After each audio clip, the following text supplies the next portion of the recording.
Hello and welcome back. This is Grillenheimer. Good morning. And now I have some more reveals. It's Monday morning. It's a new week, and I'm trying to slow down on my reveals, but I'm still making a lot of stuff. Have a lot of battle cards, battlefield cards. Almost finished with my Combaticons. Fun things are coming. I was really wanting to work some last night. Ended up getting really through Messenger. I wouldn't say call, but an old friend connected with me last night, and I was focused on him. And maybe this is a haunted house. I don't know. I think it was just a refrigerator, and I was focused on him, so I didn't get anything done last night. Or much this weekend because it was just such a busy weekend. But without further ado, let's go over about 6 new cards and see where this takes us. And see if you want to take a picture of them off your phone or however you want to do it and print them out and have fun with them. They have one mistake, but I think it'll be okay. But let's keep going. Interesting angle, I know, but let's just go with it. I'm going to have them up there digitally for you. And I showed some of my stuff on Facebook through my real name for a change. And I realized I didn't want to deal with any possible copyright issues through Facebook. So I put up about 4 of my battlefield cards to say, hey, this is what I was doing. After about 8 hours, I took them down. I may have to take some more stuff down. I'm not sure. Anyway, let's keep going. The first one is a battlefield card, and just about all of these are battlefield cards. We got Beast War Tigertron, and I think this is flipped. It was when his lady real tiger friend passed away, and it was his fault. Killed by magical Beast War rocks or an avalanche, really. Piercing Honor. It is a black-green pip card. It helps out beasts, which right now beasts are only Decepticons. And I don't know if I had screenshotted some Beast War characters to maybe put them on a character card to try to print out, but I'm not worried about it. But if someone else starts making some Beast War characters, this would help them out as well for any of the beasts, Autobots, and mercenaries. Because Tigatron was very much a loner, and he felt like, even though this was Beast Wars and not G1 Transformers or the comic line, it was very different for all the other Transformer series. I wouldn't say he seemed like a mercenary, but he didn't seem very much a part of the team. I don't know how to explain that, so that's why I included mercenaries. Get +1 to Pierce for each character in both players' KO piles. So it's like they're giving tribute for each fallen character in the game, and it gives them Pierce. So if you have 2 in your KO pile and 1 character in your opponent's KO pile, and you play this and you have an Autobot on your team, well, they just got 3. They have 3 Pierce thanks to this battlefield card, on top of any other Pierce you may flip or have it as an upgrade. But it would be best to be played later in the game when you have some characters in the KO. Okay, number 2, another battlefield card, Desert Road. This is a picture from G1. You can barely see the Autobots about to roll into the scene. It is a white-green pip card, and it's very simple. Everyone has bold 1. Everyone on the battlefield has bold 1. Thus, all have bold 1. Cars, trucks, planes, tanks, and I was thinking of all the original G1 characters, all have tough 2. So this is going to give bold 1 and tough 2 to everyone in the field. Well, not everyone, but for the tough people with, cars, trucks, planes, and tanks, and planes, oh my. Okay. This third card up is from Season 4 of G1 Transformers, just before it cuts to, it's sort of panning over and goes to an area called The Maze. I'm going to have a card for The Maze here also, which is up next. But this is just a weird snapshot of Cybertron that they sort of scanned over, which didn't have much in it at all. And I'm like, well, what? Hey, it may have been an accident because I was trying to get a part of the maze, which wasn't much of a maze. But, and there was nobody there, nobody drawn for it, no one put in it, and it was just blank. So, hey, we have a Wasteland Cybertron. It is a black-green card. Mercenaries, patrols, and mini cassettes have bold 2. I was trying to give some love to mini cassettes. And all Decepticons have tough 1. So mini cassettes, Decepticons, mercenaries, this is going to help give them a little pierce with the black. Bold 2, and even tough 1 for defense. Well, for those mentioned here. Up next, card number 4, we have Cybertron The Maze from Season 4. And it was sort of alluding to the fact that we finally see some headmaster characters before they officially come headmasters. Hot Rod and Blur, that's right, Hot Rod was back to his old self again because Prime was back and had the Matrix, yada yada. And Blur is going through the maze too fast, and he's hitting all over the place like a bumper car. And so it was, well, like you care. Watch the show. But Daniel was riding Hot Rod. Hot Rod was able to have the maneuverability as Daniel is hanging out his window and shooting all these targets and getting every single one of them through some area called the Maze on Cybertron that we'd never seen before. And it's an orange-green pip card. Excuse me. So I'm thinking, okay, it's a maze. It's on the ground.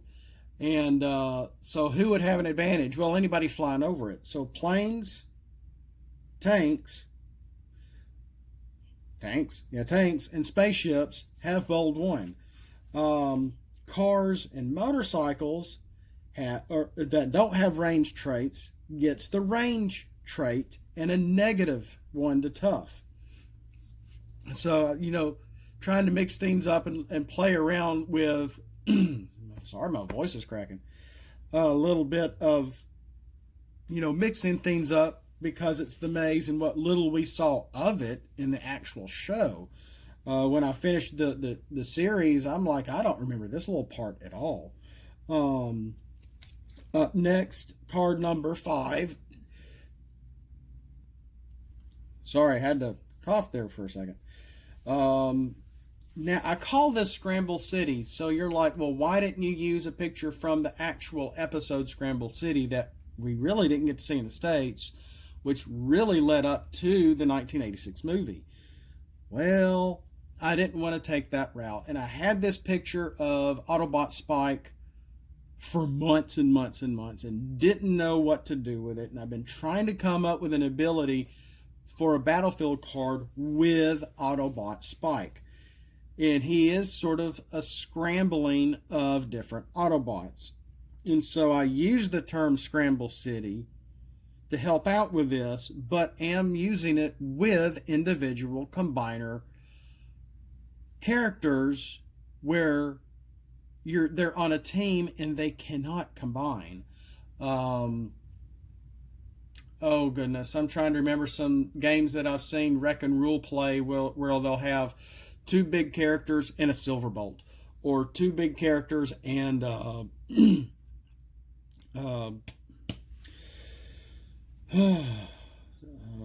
take a shot of your drink. I just said again.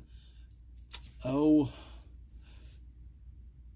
like Rampage or Razor Claw or somebody like that, and they're just, you know, in there for a certain ability or certain trait that you want to add to your group, but it is a combiner, like Combiner Autobot Grimlock or whatever he is, or one of the Sentinels, to be able to, you know, get them KO'd to help out your team after they're in the KO, and you flip them in the KO, and it gives your, you know, your team abilities as well.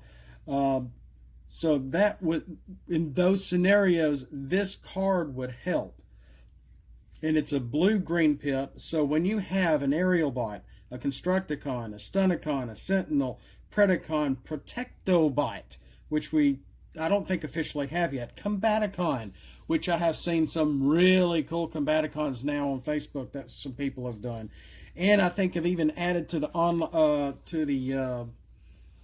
online game of it as well. I forgot what that's called. I don't know if that's Octagon or something else. Even Spedabots, I included my Spedabots in here. Terracons, my Demicons, or Technobots. So half of these groups aren't even created yet. No, I didn't include the Monster Bots like I have with another previous card.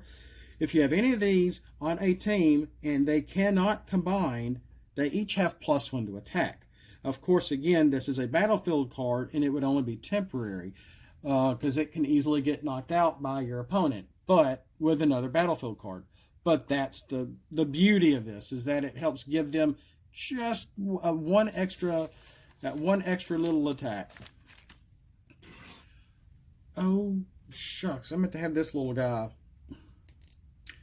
up here.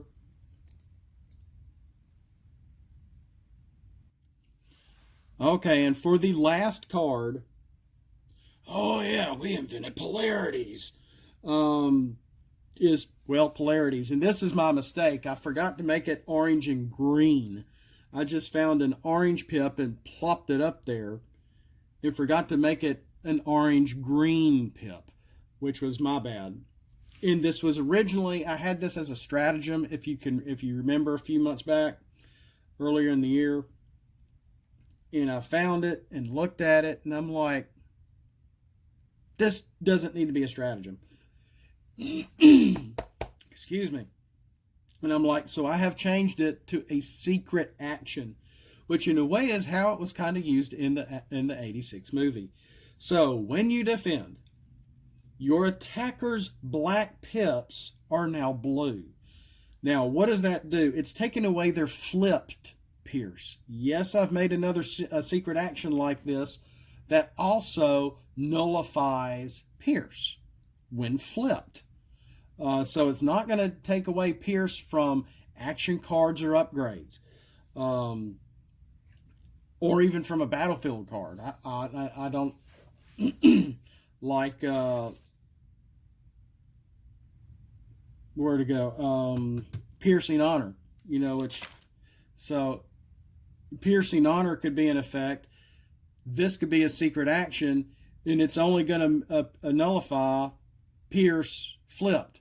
Not battlefield cards, not action cards, not upgrades, but only flipped. So see how the game, I'm changing the game in various ways in a very interesting turn here.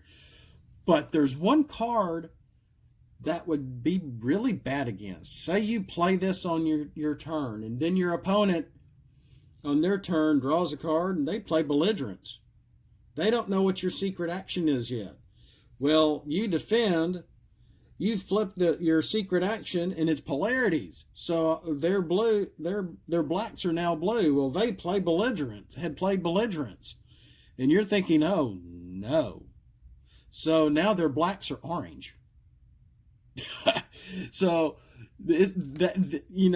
Polarities can work, but it can backfire. And guess what? They kind of backfired on them in the movie, too. Because they still kind of got hit. So a really neat play that I did here, and but I've got to go. I'm out of time. But those are the 6 cards for right now. More to come. More reveals, and things hinted at things to come. Thanks for watching. As always, have a blessed day. Thanks for following along. I appreciate every one of y'all. And I feel like Batman, because I feel like I've kind of come out of the closet, so to speak, putting some of my stuff out on Facebook. I feel like, I'm out there going, I'm Grillenheimer. I'm Grillenheimer. Trying to tell Vicky Vale I'm Grillenheimer or something. But there it is. Starting to show some of this, come out of the woodwork and say, hey, this is me too. Because a lot of people on Facebook are asking, hey, this is a little bit chaotic. Why is everybody, who all is making cards, etc., etc. So, and I saw that, and I'm like, well, and everybody's cards just look superb. They all look professional. They look very well done. Where you can print them out yourself or take them somewhere to print, put them in a sleeve, top loader, whatever, and they're playable. Some seem a little more playable than others. Have I printed anything out myself? No. One guy is showing off all his stuff on top of the Unicron raid card character on his mantelpiece. I think his name is Randall or Randy something. And just a lot of neat stuff, guys. Look at everything, see what you want to use, see what you want to print, etc., etc. And with that, I really got to go. I have got to go to work. So, thanks for watching. As always, I've said all that. So, without further ado, for a time, I considered spelling your little planet, wretched planets of Cybertron. But now you shall witness, it's just one moment,